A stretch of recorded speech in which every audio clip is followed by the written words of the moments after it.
네, 안녕하십니까. 오늘 2월 9일 주식 클래스 마감 시간입니다. 배틀이 정말 대단하죠. 예.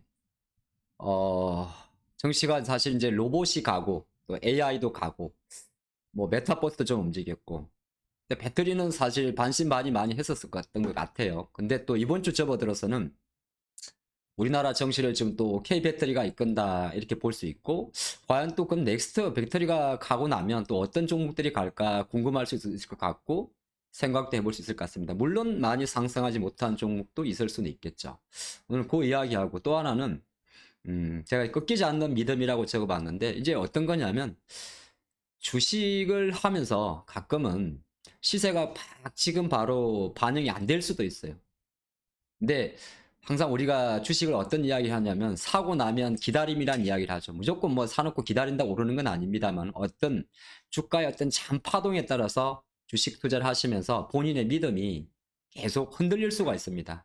그래서 주식은 항상 유연하라는 것, 꺾이지 않는 믿음과 유연하란 말이 한편으로 놓고 보면 조금 다른 결이지만은 오늘은 그 이야기를 한 번 더 하면서 시작하도록 할게요. 충분히 미국 증시는 어느 정도 변동성을 좀 보여줄 정도로 최근에 힘이 약해진 건 사실입니다. 여러분 보시다시피 나스닥도 사실 최근 한 5일 동안 상승을 못하고 있어요. 상승을 못하고 있고 뭐 아시겠지만은 또 환율은 계속 강세 중에 있고, 자 그런데도 아이러니하게도 가장 포인트가 뭐냐 하면 외국인들이 주식을 산다는 거예요. 오늘도 외국인들이 주식을 샀습니다. 네, 그쵸. 근데 특징은 뭐냐 하면 이렇게 또 에코프로 BM 1등 종목이 또 삼성전자도 여전히 지수를 잡아준다는 거고, 그러니까 삼성전자를 산다는 건 반도체를 산다기보다는 외국인이 주식을 산다는 거겠죠. 예, 산다는 거고. 또 한편 놓고 봤을 때는 포스코 케미칼, 에코프로, SDI, 여기까지 전부 다 뭡니까? 배터리예요. 배터리. LG엔솔까지. 과연 정말 도대체 배터리에 무슨 일이 있는 거예요? 뭐 어쨌든 그 이야기 다시 다뤄보도록 하고. 자, 그런 관점에서 시장 같은 경우가 미국장이 좀 흔들릴 수도 있음에도 불구하고 코스피 지수는 사실 별로 오르진 못해요. 왜? 배터리가 오르곤 있다 하더라도 삼성전자나 뭐 이런 종목이 액티브하게 가는 게 아니니까. 그러니까 지수만 놓고 보면 영 불안한 장세입니다. 조금 더 꺾일까 봐. 근데 꺾이지 않는 믿음이라고 제가 이야기를 드렸죠. 모든 주식은 주식도 마찬가지, 시장도 마찬가지고 최소한 지금 시장은 정배열 구간이에요. 5일선과 21선, 61선이 나란히 우리가 말하는 강세장의 가장 전형적인 패턴이죠. 그러면 제가 강조드리는 게 지수가 이틀 연속 5일선 밑에 있다든지 아니면은 조금 불안한 21선을 깰 때까지는 일단은 꺾이지 않는구나 이렇게 봐야 되는 거예요. 당장 꺾이고 나서 대응해도 늦지 않습니다. 그게 보통 주식 투자할 때 이익 보존 전략이라고 이야기를 하죠.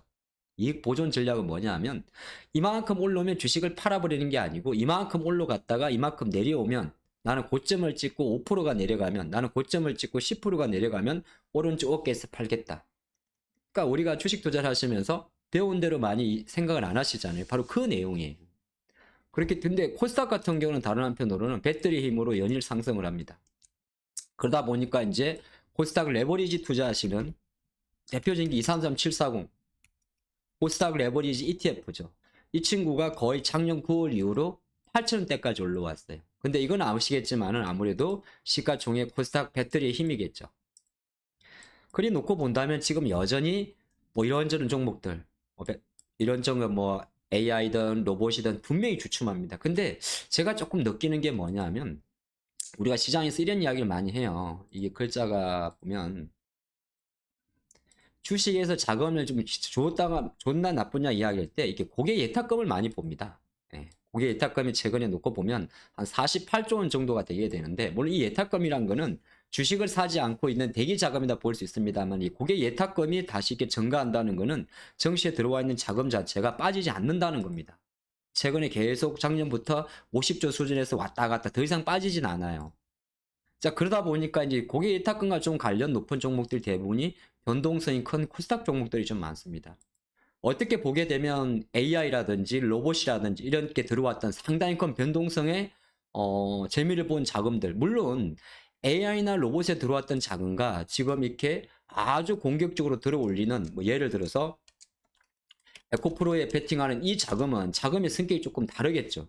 사실 이렇게 10만 원짜리, 20만 원짜리 들어온 자금들은 일반 뭐 1,000원짜리, 만원짜리 들어오는 우리가 말하는 AI라는 이런 들어오는 자금보다는 조금 더 큰 자금들입니다.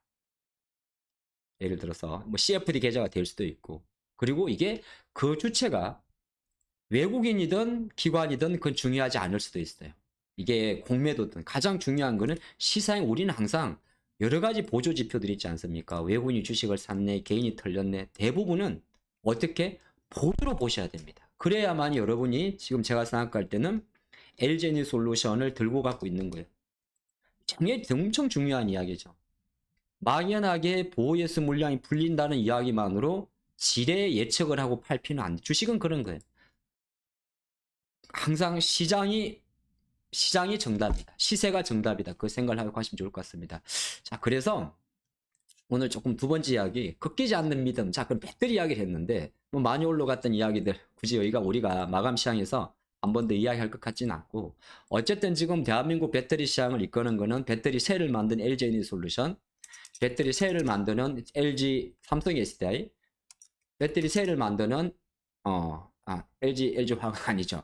배터리 셀이 먼저 중심을 잡아놓은 상태에서 포스코 케미칼로 대변되는 이런 종목들의 견고함이 장을 잡아줘서 소재 쪽, 양극재 쪽의 폭발적인 상승세를 가져왔단 말이에요. 설령 에코프로의 상승세가 양극재 포함해서 폐배터리 포함해서 리튬 포함해서 관련주를 하더라도 어쨌든 소재 쪽으로 먼저 움직였습니다. 그리고 나서 여기서 같이 치고 간 종목이, 그럼 우리가 보통 소재가 먼저 움직인단 말이야. 탄력성 양극재 쪽이. 그리고 나면 음극재 쪽으로 바로 갈 때, 예를 들어서 대주전자 재료로 대변되는 이렇게 음극재, 실리콘 음극재 쪽으로 자금이 들어왔을 거예요. 엄청나게 들어왔습니다. 그리고 나서 같이 또 들어올 수 있는 게 뭐냐면, 음극재 중에서도 우리가 또 CNT 도전제라는 게 있죠. CNT 도전제. 그 대표적인 게 또 나노신소재입니다. 그럼 오늘 또 나노신소재도 이렇게 폭발적인 상승세를 보이고 있어요. 그러면 뭐가 뭘까? 나머지 이제 종목들은 뭐 면면히 볼 필요는 없겠죠. 배터리는 반도체와 조금 다르게 소재 부분이 먼저 갑니다. 그리고 나서 같이 움직일 수 있는 종목이 장비주예요. 근데 어느 정도 제가 생각할 때는 배터리에 힘을 놓고 보면 항상 주식은 대장을 사는 게 맞아요. 만약에 소재주가 신다면 장비주도 실 겁니다. 하지만 소재주가 여기서 언제 실지 누가 알아요? 이렇게 치고 오는데, 그쵸? 그런 관점에서 본다면 오늘 천천히 다시 한번 이제 2차 장비 쪽으로 생각을 해볼 수 있습니다. 근데 장비주는 이는 PNT인데 생각보다 느리게 올라요. 이게 그런 거 있어요. 소재 같다고 이제 다음에는 장비야 이렇게 가지는 않습니다. 하지만 일정 부분 조금씩 2차 전지 장비 회사들을 한번 두드려 볼 필요가 있어요. 대표적인 믹싱 장비, 롤트롤 장비 PNT라든지 여러분이 많이 아는 3사 다 들어가는 하나기술, 보면 다 조금씩 여러분들이 구미를 당길 겁니다. 아니면은 앰플러스도 마찬가지고. 또 왜냐하면 이미 부품 쪽 단은 움직였어요. 상신 EDP라든지 상하 프론텍 같은 부품 단은 움직였습니다. 부품 단은 움직였고, 그러면 이제 장비 쪽이 움직일 거란 말이에요. 약간 일정 부분 그런 생각을 하는 겁니다. A 프로도 마찬가지죠. 조금씩. 또 여러분이 많이 알고 있는 원중 같은 기업도 마찬가지.